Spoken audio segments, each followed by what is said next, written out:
রিমা বিশ্বাসের লেখা গল্প মায়ার ভুবন। শীত বিদায় নিয়েছে। অতিথিরা যেমন কিছুকালের জন্য ঘুরতে এসে আসর জমিয়ে যায়, পুরনো পরিবেশে কিছু নতুন নিয়ম যোগ করে, আবার বিদায় বেলায় ফেলে যায় সঙ্গে আনা কিছু দরকারি অদরকারি জিনিস। এও তেমন ফেলে গেছে বাতাসে শুষ্কতা আর কিছু ফাও উদাসীনতা। ব্যালকনি রোদে পা মেলে রনেন তাই উপভোগ করছিলেন। ব্যালকনিতে ঝোলানো অর্কিডের টবে ব্যস্ততায় এদিক ওদিক তাকাচ্ছে চড়ুই।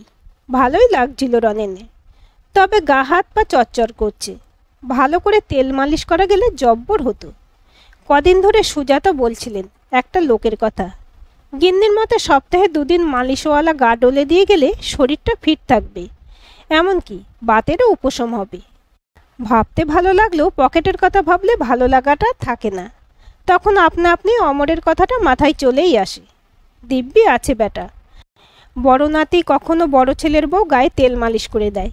অমর ওদের বাড়ির উঠোনে বসে থাকে, রোদ পোহায়। বৌমা গরম জল করে এনে রেখে যায়, অমর রোদে বসে গা রুগড়ে স্নান করে। সুখই সুখ। চুরির ছুন ছুন আওয়াজ হতে রনেন পিছন ফিরে তাকালেন। ব্যালকনির দরজায় মুখে দাঁড়িয়ে সুজাতা বললেন, বেলা তো হলো, এবার স্নানটা সারো। ছোট একটা শ্বাস ফেলেন রনেন। বললেন, যাই। এখনই স্নানে যেতে ইচ্ছে করছিল না। রনেনের ইচ্ছে করছিল অমরকে নিয়েই নয়, একটু গল্প করে সুজাতার সঙ্গে। রনেন আর সুজাতার বাস পুরনো আমলের দোতলা বাড়িটাতে। 2 মেয়েরই বিয়ে হয়ে গেছে। বাড়িটায় সারাদিন কেবল হাওয়া ঘোরে। অবশ্য মেয়েরা যখন আসে তখন হই হুল্লোড় হয়। নিজেরাই তারা বাজার হাট করে, রাঁধে বাড়ে, আবার চলে যায়। কখনো সখনো ফেলে যায় নাতি নাতনির জামা প্যান্ট বা নিজেদের ক্রিমের কৌটো। গতবার দিয়ে ফেলে গিয়েছিল টুথব্রাশ, আর রিয়া একবার ফেলে গেল ওর অ্যালট্রক স্ক্রিনের শিশি। মেয়েটার আবার এই বয়সে থাইরয়েডের সমস্যা। সুজাতা আবার বিরক্ত হয়েই বললেন, স্নানটা সেরে রোদে বসলে কি হয়? রনেন বললেন, অমরটা ভাগ্য করেছে বুঝলে। সুজাতা ঠোঁট বেঁকালেন। সত্যি কথা বলতে কি, রোজ রোজ আর এক কথা শুনতে ভালো লাগে না। রনেন বন্ধুভাগ্য বলতে গেলে একরকম জেলাসই ফিল করে। আবার এক এক সময় বন্ধুর জীবনের সুখের অনুভূতিতে নিজেকেও সুখী সুখী মনে হয়। কিন্তু এই একঘেয়ে বিষয় নিয়ে আলোচনা সুজাতার ভালো লাগে না। অমরের সঙ্গে তো তার তেমন পরিচয় নেই। বন্ধু সে রনেনের, তাও দেখা সাক্ষাৎ নেই। সুজাতার অনাগ্রহতে কোনো রকম আগ্রহ না দেখেই রনেন হেসে হেসে বললেন, আজকালকার দিনে অমর কিন্তু সত্যিই বেশ ভালো আছে।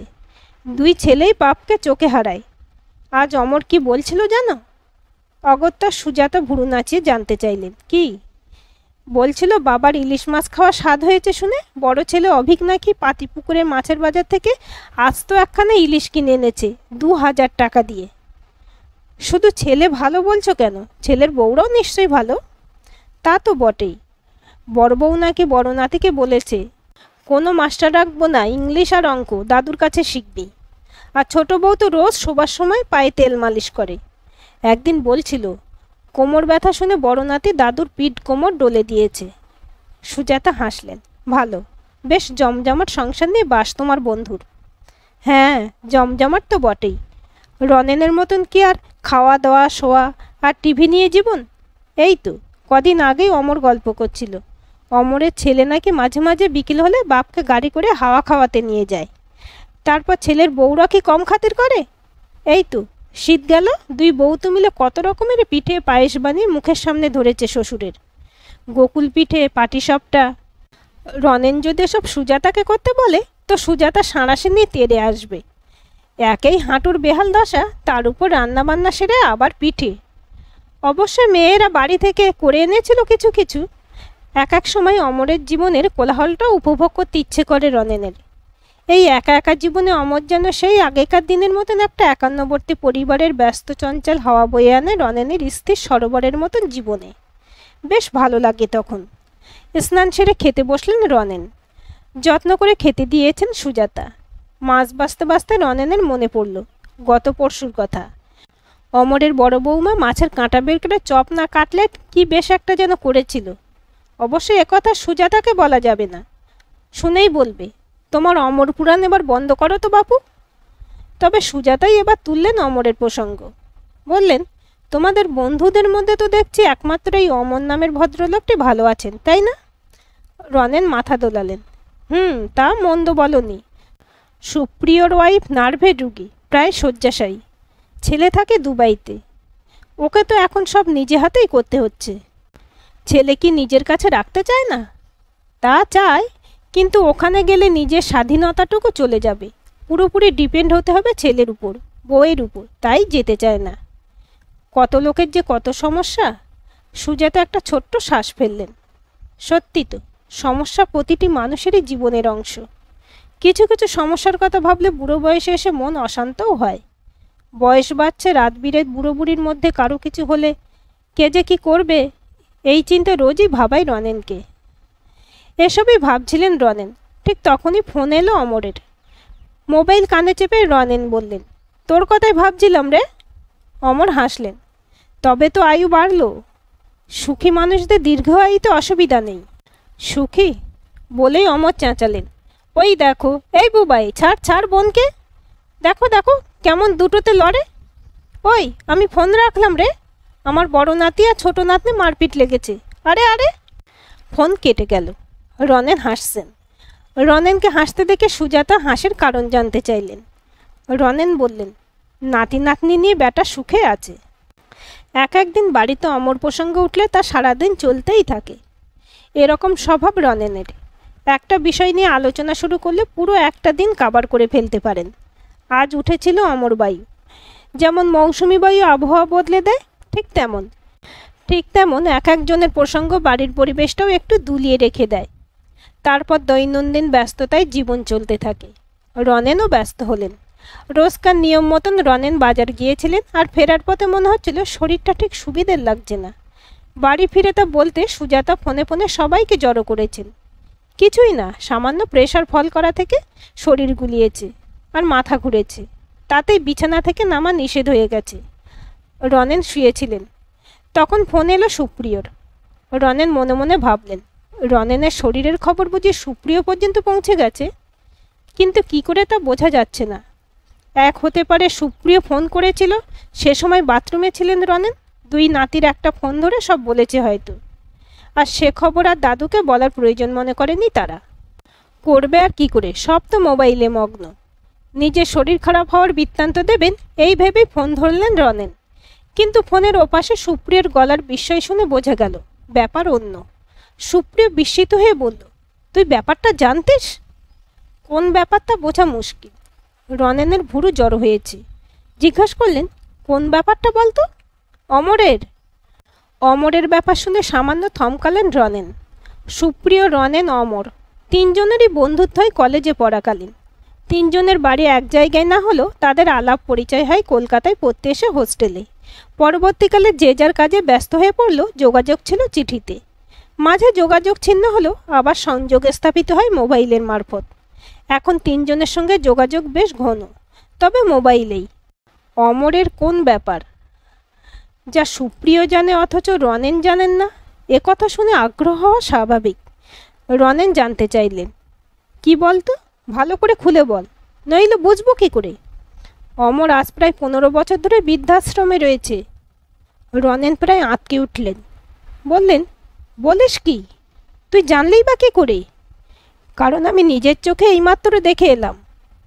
ফোন রেখে দিয়ে রনেন স্তব্ধ হয়ে বসে। সুপ্রিয় যা বলল তা হলো, সুপ্রিয় আর পারছিলেন না নিজের আর অসুস্থ স্ত্রীর সব দায়িত্ব একা সামলাতে, তাই খোঁজ করেন একটা বৃদ্ধাশ্রমের। দরদাম মোটামুটি ক্ষমতার মধ্যে কুলায় এরকম একটা বৃদ্ধাশ্রমের সন্ধান পান বারাসাতে। আর সেখানেই দেখেন বৃদ্ধাশ্রমের বাগানের একপাশে একটা খাটিয়ার উপর গুটিসুটি মেরে বসে অমর। সুপ্রিয় প্রথমে চিনতে পারেননি, কারণ অমরের সঙ্গে শেষ দেখা হয়েছিল অমরের বড় ছেলের অন্নপ্রাশনে। একজন 35 বছরের যুবক আর 70 বছরের বৃদ্ধের মাঝে ফারাক থাকলেও মানুষটা তো আর পুরোপুরি বদলে যায় না। বৃদ্ধাশ্রমে কথা বলে সুপ্রিয় যখন বেরিয়ে আসবেন, তখন আশ্রমের ম্যানেজার বললেন, এখানকার একজন পুরনো বাসিন্দা মিস্টার অমর ঘোষের সঙ্গে কথা বলে দেখতে পারেন। সুপ্রিয়র নামটা শুনে প্রথমেই হাসি পেয়েছিল, তারপর সামনাসামনি দেখে বিস্ময়ের ঘোট কাটতে চাইছিল না।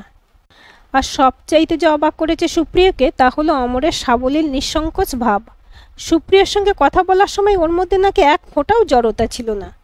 কোনো সংকোচ ছিল না এতদিন যাবৎ বন্ধুকে মিথ্যে বলার জন্য, এত বড় একটা সত্যকে দিনের পর দিন লুকিয়ে রাখার জন্য।